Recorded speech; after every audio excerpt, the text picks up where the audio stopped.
माता की जय हो. हे बघा हे आज दोन नवीन आले, ही एक आणि ही एक. हे बघा ही दोन नवीन आल्यात आज, म्हणजे आता 8 झाले. 51 पूर्ण करायच्यात. 51 नारळ कसं चढवतात तसं आहे बघा. ही एक 3 झाल्या, त्या 2. हे बघा ह्या 2, ही एक 3, ही काळी 4, ती काळी 5 आणि ह्या 3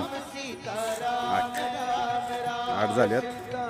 आणि ज्यांनी गायी दिल्या त्यांनी हे बघा असलं खाद्य दिलं. आता हे खाद्य आहे का? इतके भिकार भंगार लोक आहेत ना, थर्ड क्लास क्वालिटी. आणि 2 गायांसाठी फक्त तेव्हा ती एक पेंडी आहे आणि हे बघा 2 3 4 पेंड्या, 5 पेंड्या आणून दिल्या त्यांनी. किती? 2 गायांसाठी. अवघड येते ना, तुमची मजाच येणार आहे मला. हे लोकसहभागाशिवाय शक्य नाही. आणि हिंदू मेला आहे, मेलेल्या हिंदूचं काय खरं आहे? जय बजरंगबली. काळजी करू नको, मी आहे तोपर्यंत म्हशीवर गाय उपाशी ठेवून देत नाही. शेवटी देवाचं नाव तर कधी घ्यायचं आणि देवाच्या भरोश्यावर कधी पण सोडायचं. स्वतःचं सुद्धा सामर्थ्य दाखवायला पाहिजे. साधू मी याला शेण काढू तिकडे एक आंघोळ करतोय बघा, तो एक आंघोळ करतो. आता मला एवढी भांडी घासायची आता स्वयंपाक करायची. बघा तिकडे एक आंघोळ करतो. जय श्रीराम, जय बजरंगबली. जय श्रीराम, गो माता की जय, जय बजरंगबली. बघा ह्या 2, ही 3, ही 1 4 5 6 7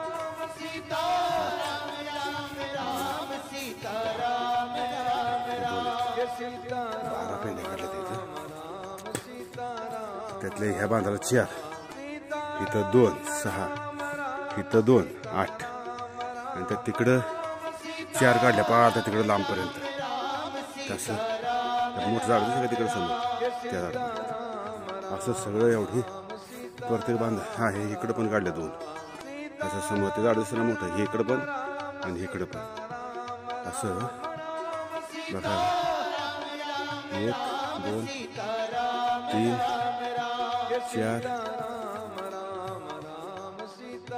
5 6 बांधाच्या 12 पेंड्या. हे सर इकडं कांदा जोरदार असतो, पण कांद्याला बाजार नाही. रडकुंडी आले तर शेतकरी मग सगळं सामाजिक जागेवरती हे बघा 50 रुपये किलोनी किंवा 40 रुपये किलोनी एकसारखं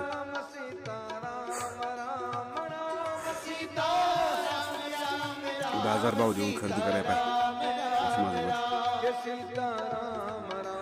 जय श्रीराम.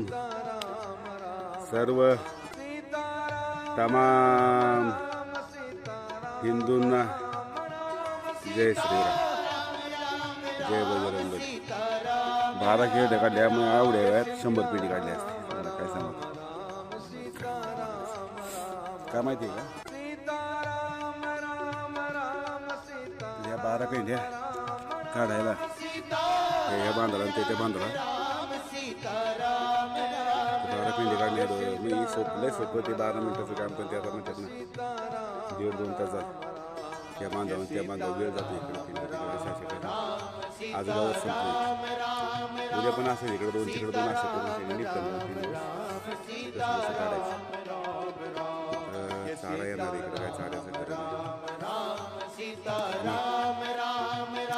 त्यामुळे सगळं तोंडात गाण केलं आणि चाऱ्याचे काय करत मला सांगायचं.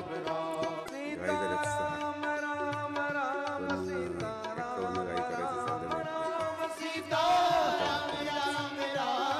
मला वाटतं मनमाडमध्ये सगळ्यात मोठी नाशिकमध्ये जागा खूप आहे.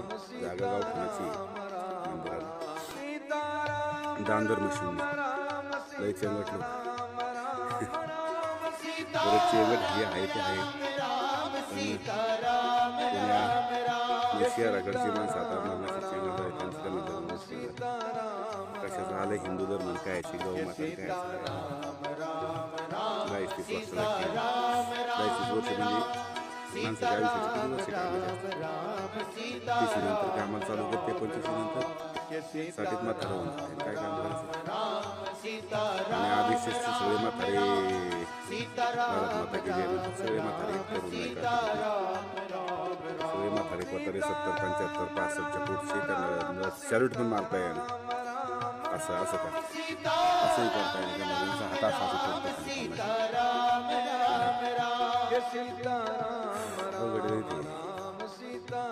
यदा यदा हि धर्मस्य ग्लानिर्भवति भारत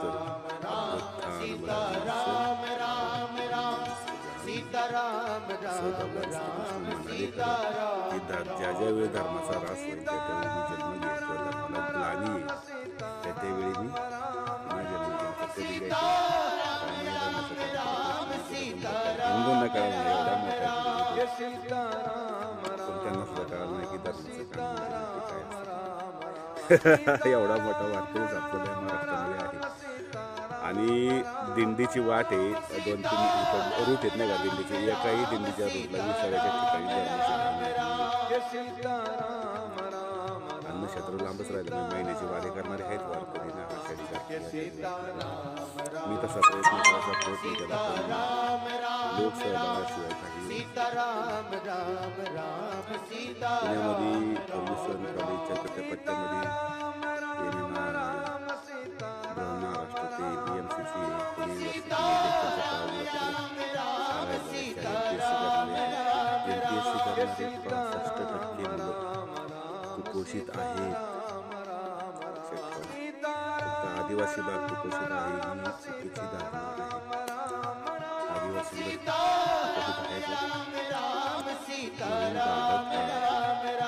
इतर प्रगत राज्यांच्या देशांच्या तुलनेत 100 वर्ष अजून 5 पिढ्या मरत नाहीत 5 पण ऐकणार अजून 10 पिढ्या 30 वर्षाची एक पिढी असते 300 वर्ष लोटल्यानंतर सगळा भारत सुशिक्षित होईल अवघड नाही अशक्य आहे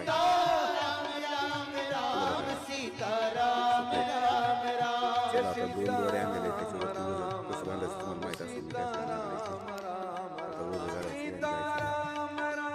सकाळी तर तिकडे एक बांध होता असं लय लांब तिकडे ते गाडी सुद्धा आता बांधायला गेलो तर ती बांधी भर उंच होत होती